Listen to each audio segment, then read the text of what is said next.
fire's angle with the bow now 0. Down the throat. It's a bow shot.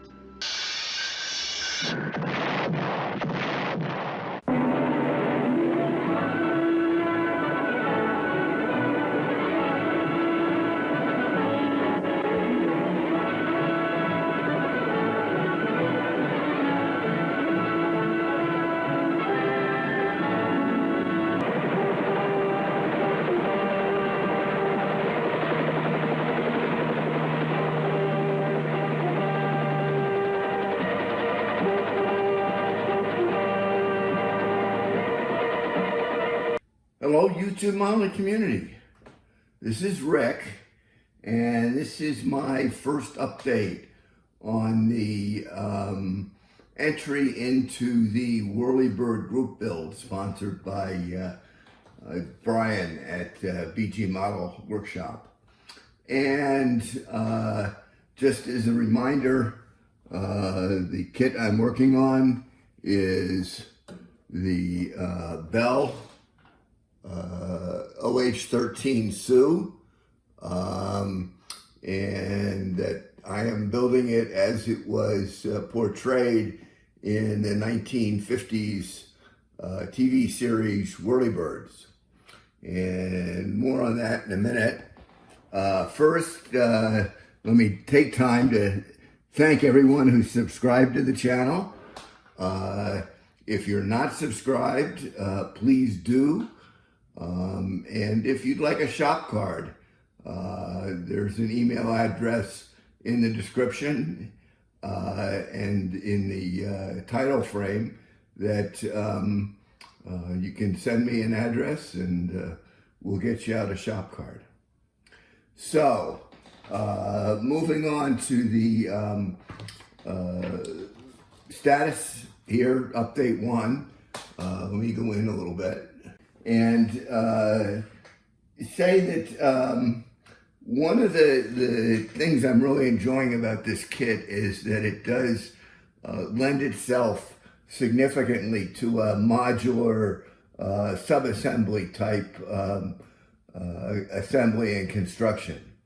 So I've been working away on some of the first modules here. Just to take a minute and talk a little bit about the plans for this. The kit actually comes with 6 different variations, most of which are just basically different color schemes, different markings. Although there are some piece alternatives. And for the cases where there are alternatives in the parts, I'm going to be doing option D, which, as you can see here, is from the 1950s, which is probably most in line with the TV series. Most of the other options range from 66 in Vietnam up through 1976. So, with that said, the TV show was, of course, in black and white, and there's no real way to find out if there was any actual particular color scheme. So I am going to do the entire build in grayscale, consistent with a black and white TV. So I'm using a variety of different colors for the various modules. The first thing to show here is the engine module. Let me get up here a little bit closer. And for this, it's a combination of flat black and light gunmetal, TS6 and TS42. So that went together fairly well. There's actually probably a dozen pieces in that little engine module. The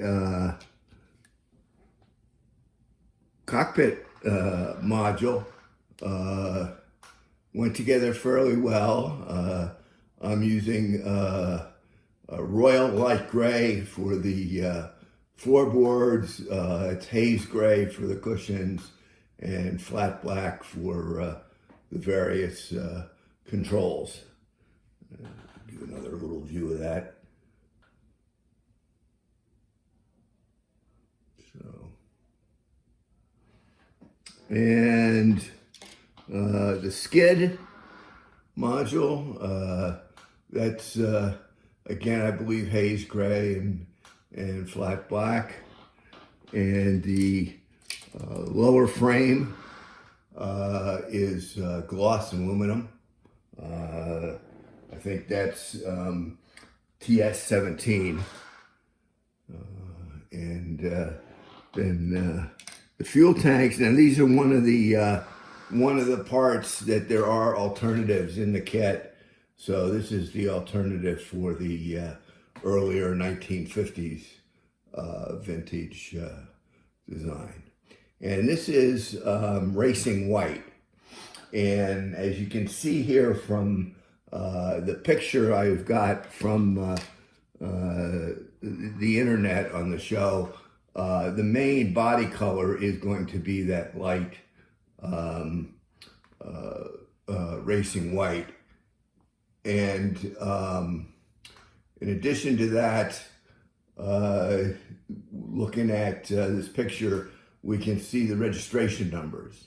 So we're going to make a homemade decal with the registration numbers on it, and we'll add that in.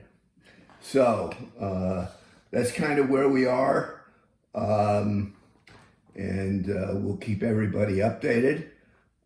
I am going to add one thing onto this video, and that's I've noticed several people have once again either updated or added a shop tour showing their work area, and in some cases recent updates to it. Looking around, nothing's much changed since I did a shop tour a couple years ago, but I am going to repost that at the end of this video. So if you didn't see it and want to take a look around the build room here, have a look at that. So please like, subscribe, and leave me comments. Let me know what you think of the build and what's going on. So thanks everybody, and take care.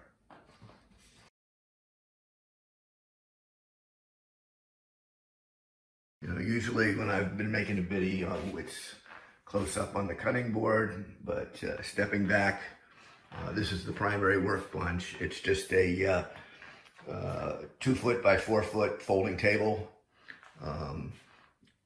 Got the paints on there, a couple of racks, little jars to hold devices and my nippers. And one of these circular desk bins, things like pipettes, tweezers, various little tools, clamps, and the like. Then this is actually a bedroom. We live in a 4-bedroom, 1-story house here in Florida. When we moved in at the end of 2019, we basically decided one bedroom would be a den, and the other one my office. At the time, my consulting business was still pretty active. So in the closet here is just, again, a folding card table, set of drawers for little parts, I think it was a letter file or something, but I use it to hold various parts, trees and brushes, and got some shelves down here below, and drawers. Picked this little cart up at Michael's.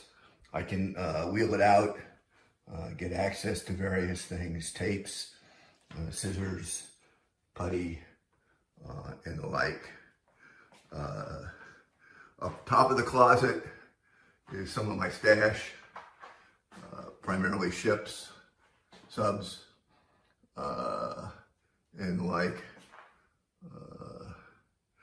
Back in the corner, that box, cardboard box carton, that's my 172 scale Gato class submarine, Ravel. So now more of the office material. We got a printer over here, another set of drawers down below. Again, I use these for modeling supplies, various sandpapers, tools, and the like. Then I've got a book cabinet in here that contains most of my reference material for my other hobby, naval history. Also some fiction, Navy fiction and submarine fiction. We've got, you can see past the shadows here, the reflections. There's the granddaddy of them, Run Silent, Run Deep. And over this way, a pair of dolphin plaque that I picked up at a flea market, and the various ships plaques that I got over the years. That was the first boat I was on, an old Vallejo class diesel boat, and Stonewall Jackson, where I made 4 patrols, and the Naval Nuclear Power School, where I finished up as an instructor. And you can see that's 77, and that is 71. So just 6 years of service in there. Down below, that box down there, it's a dough box, an antique dough box that used to be my toy chest at my grandparents' cottage. And although I wasn't actively building in the 80s and 90s, I did maintain a subscription to Yale Ship Model and some other magazines and modeling materials. So I stayed passively involved in the hobby, but was not really active. And moving up here on this wall shelf, that I actually built that in junior high shop, and it's been refurbished a couple times, but we have a few of the models on there.